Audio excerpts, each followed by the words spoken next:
going back to the last episode, I was talking about the prices of gas station burritos and how they're outrageous. And it reminds me of this episode of the show Rocket Power. And both you and Tony were like, I don't know what the fuck Rocket Power is. And it blew my mind. And it's been on my mind ever since of like, nobody knows what, because I started asking people at work the last 2 weeks, Mm. anybody like 35 ish, right around that area, right? Um, hey, any of you guys used to watch Rocket Power and nobody knew what it was, but it was like the biggest show to me growing up. So Mm. we're going back to Nickelodeon here. So what's a forgotten Nickelodeon show that doesn't deserve to be forgotten? Yeah, and I had a tough time when you mentioned you might want to talk about this. I had a tough time with this one because I'm pretty sure the era that I watched Nickelodeon is one Hmm. of the more like iconic eras of Nickelodeon. Because Hmm. I mean, I'm 41 this year, so Yeah. um, you know, my peak Nickelodeon viewing time was like I remember when they launched like the Saturday night lineup. I remember when Nicktoons first started. Like I Yeah. remember a Nickelodeon before Nicktoons. So a lot of those shows I think are pretty iconic. So I tried to pick ones that were um like oddball, I guess, or Hmm. like kind of like outside of what I thought was outside of the mainstream. So I thought of two just in case they're both like too mainstream. At least I picked two. All uh, right. so I snagged Rocco's Modern Life, which Oh yeah.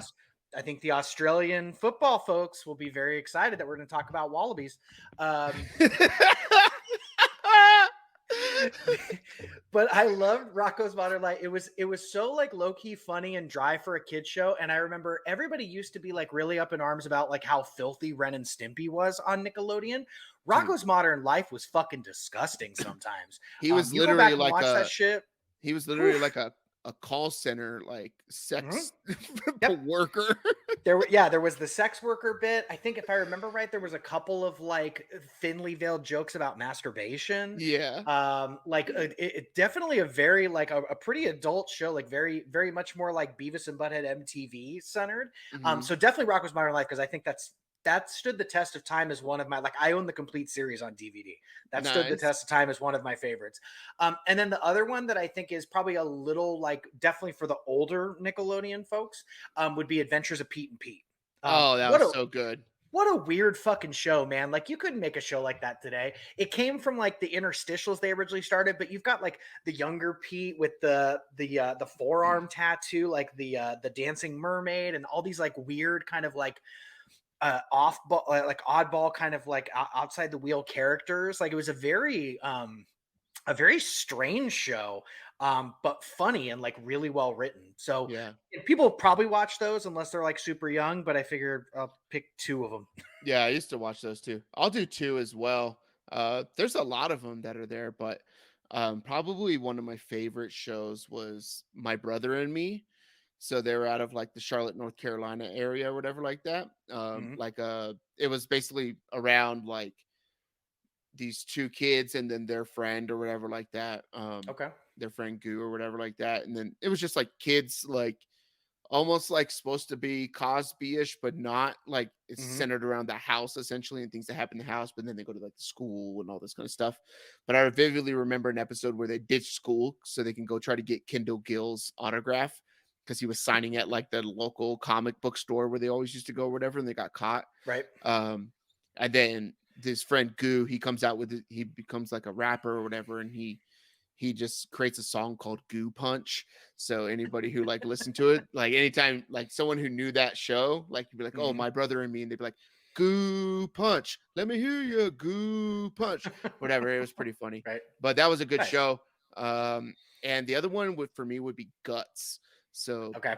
Guts, and then at the end Guts I have seen. Guts I they have had seen. the crag, and like every time we were like building stuff in the house, you build like a fort, try to fit as many pillows in it so that you can Mhm. like climb up it like a crag, turn the lights out, put a glow stick in there or something so it'd light up like that. But Nickelodeon had a bunch of great shows. We'll have to do a draft. Um, Their game shows were so legendary. Like you could yeah, almost do a list just of there between like Super Sloppy Double there. yeah. You already mentioned Guts, Legends of the Hidden Legends of the Hidden Temple. Temple was dope. Um, What was your even favorite Legends of the Hidden Temple like team name? Like oh how my they had like god. purple parrots, blue Yeah, barracudas, I don't remember them off the silver top of my head. monkeys. I It was remember all the good. colors, but Yeah. I don't remember the names off the top of my head. Um, they also had that one again. This is what's really going to date. I'm telling you, man. I watched Nickelodeon. I think way earlier than probably most of the people who listen to this because Yeah. I'm just older than everybody.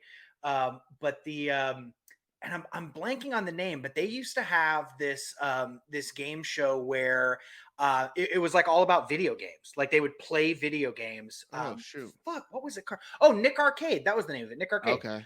They played arcade games, and then like the winning team would try to score points in like a real life video game, which was them playing on a green screen.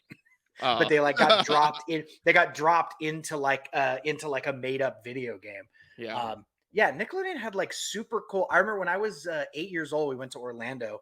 We visited Universal when the Nickelodeon Studios was still open there. Yeah. Um, and we got to like see the set of Double Dare. We got to taste slime. Like Nickelodeon's fucking cool. Nickelodeon's still fucking cool. Yeah. I don't watch it anymore, but Yeah. it definitely formed my worldview. Yeah. For sure. Yeah. Man, we got to do it. We got to do Nickelodeon draft. Oh And we yeah, got to do it with like a 4-person episode. So we have to get a time when we can get Matt and Tony on as well.